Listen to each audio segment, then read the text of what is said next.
Hello friends, आज मैं आपको भारतीय समाज के संस्कृत का महत्व और विद्यालय पाठ्यक्रम के में इसका स्थान क्या है उसके बारे में बताने जा रही हूँ। तो फर्स्ट क्वेश्चन आपका है, भारतीय समाज में जन्म से लेकर मृत्यु तक के सारे संस्कार किस भाषा में होते हैं?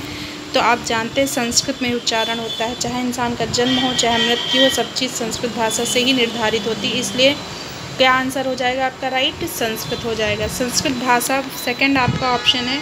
संस्कृत भाषा भूमि की वह है जो छिड़ भले ही हो पर निश्चित रूप नहीं है। वाक्य में रिक्त स्थान की पूर्ति कीजिए। तो क्या आप लिखेंगे? अजर धारा निष्प्राण।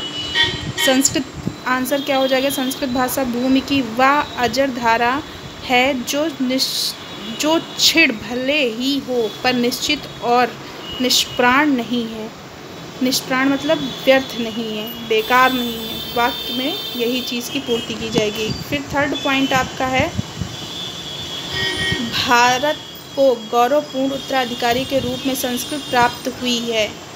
इसने राष्ट्र को एकता के सूत्र में बांधा है और इस भाषा के द्वारा जो संस्कृत प्रवाहित हुई है उसमें संपूर्ण मानव सभ्यता के क्षेत्र में चमत्कारपूर्ण योगदान दिया है। यह कथन किसका है? तो प्रवाहित से प्रोफेसर हिरेन मुखर्जी याद रखेगा। डॉक्टर राजेंद्र प्रसाद में प्रा नहीं है, डॉक्टर राधाकृष्णन में प्रा नहीं है, पंडित जवाहरलाल नेहरू में प्रा नहीं, लेकिन प्रवाहित संस्कृति प्रवाहित से हुई है तो ये याद रखेगा। प्रवाहित से प्रो आया तो प्रोफेसर हिरेन मुखर्जी हो जाएंगे आपके। ठीक है। फोर्थ है आपका, माध्यमिक स्तर पर संस्कृत की उपयोगिता निम्नलिखित में से कौन सी है? तो राष्ट्रीय एकता की सहायता है, राष्ट्रीय चेतना का प्रतीक है, राजनीतिक महत्व है, उपयुक्त सभी है। तो सारे उपयुक्त सभी हो जाएंगे। माध्यमिक स्तर संस्कृति की उपयोगिता निम्नलिखित में से कौन सी है? तो उपयुक्त सभी। फिफ्थ पॉइंट है, उत्तर यत्र समुद्रस्य हिंद छेन्द्रे दक्षिणाम वर्ष तद भारतीय नामा भारतीय मंत्र संतता। राष्ट्रीय एकता का उद्योग यह मंत्र कहाँ से लिया गया है? तो यह मंत्र वायु पुराण से लिया गया है। विष्णु पुराण, चरक संहिता, शिव पुराण नहीं, किसमें से लिया गया? वायु पुराण से लिया गया है।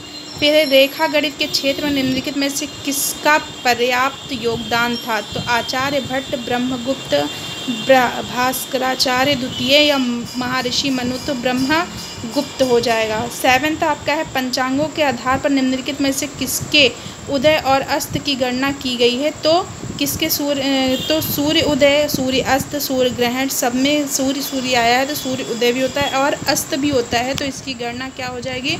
उपयुक्त सभी में हो जाएगी। फिर है, सिद्धांत शिरोमणि नामक ग्रंथ के रचनाकार कौन है? तो आचार्य भट्ट हैं, भास्कराचार्य द्वितीय हैं, वारामिहिर हैं या चाणक्य हैं, तो भास्कराचार्य द्वितीय हैं। शिरोमणि के सिद्धांत के रचनाकार कौन है? तो भास्कराचार्य द्वितीय। आर्यभट्ट ने निम्नलिखित में से किस महत्वपूर्ण विषय पर प्रकाश डाला? तो इसका राइट आंसर आपका हो जाएगा उपयुक्त सभी। त्रिभुज क्षेत्र में, जया श्रेणी में, वृत्तावन में या उपयुक्त सभी में? तो उपयुक्त सभी में। फिर 10 है आपका, यूरोपीय परिवार की भाषा एवं संस्कृति का किस भाषा पर गहरा प्रभाव पड़ा? तो ऑप्शन नंबर ए और बी दोनों आपके हो जाएंगे। फिर 11 है आपका, संस्कृत भाषा ग्रीन से भी कई अधिक पूर्ण, लैटिन से भी अधिक व्यापक एवं सक्षम और दोनों से अधिक सुसंस्कृत है। उपयुक्त कथन निम्नलिखित में से किसका है? तो विलियम जॉनसन का है। परा स्वयं क्या है? सरस्वती है। परा क्या है? सरस्वती। भारत में आज संस्कृत शिक्षण को मुख्य केंद्र कौन से हैं? उपयुक्त सभी हैं। संस्कृत गुरुकुल भी है, संस्कृत विश्वविद्यालय भी है, पाठशालाएँ भी हैं। फिर है आपका कि देव वंदना की भाषा क्या है? तो देव वंदना की भाषा संस्कृत में है। कोई भी मंत्रोच्चारण किया जाता है वो संस्कृत में ही किया जाता है। 15 आपका है, आर्यभट्ट ने किस शताब्दी में नक्षत्रों की वैज्ञानिक खोज कर डाली है? तो 5वीं शताब्दी में, 7वीं में, 11वीं में, 18वीं में? तो आप किस में याद रखेंगे? आर्यभट्ट ने 5वीं शताब्दी में आपकी वैज्ञानिक खोज नक्षत्रों की थी। स्पर्श व्यंजनों की संख्या कितनी होती है? तो स्पर्श व्यंजनों की संख्या होती है आपकी 25। ठीक है।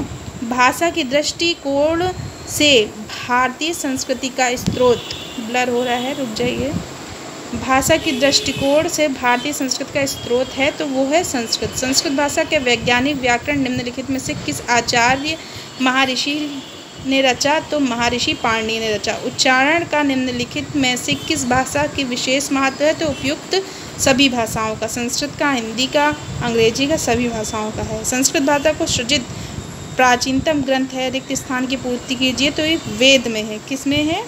प्राचीनतम ग्रंथ है तो वो है आपके वेदों में। ऋग्वेद, यजुर्वेद, सामवेद, अथर्ववेद आप लोगों ने सुना होगा। ऋग्वेद है, यजुर्वेद है, सामवेद है, अथर्ववेद है। 21 है, पाठ्यक्रम के प्रायः संस्कृत भाषा का प्रारंभ किस कक्षा से किया जाता है? तो आपके कक्षा 2 से किया जाता है। ये आपका सेकंड चैप्टर कंप्लीट हुआ और कल मैं आपको नेक्स्ट पढ़ाऊँगी आपको थर्ड चैप्टर संस्कृत का विद्यालय के अन्य विषयों के साथ संबंध तथा पाठ्यक्रम। धन्यवाद।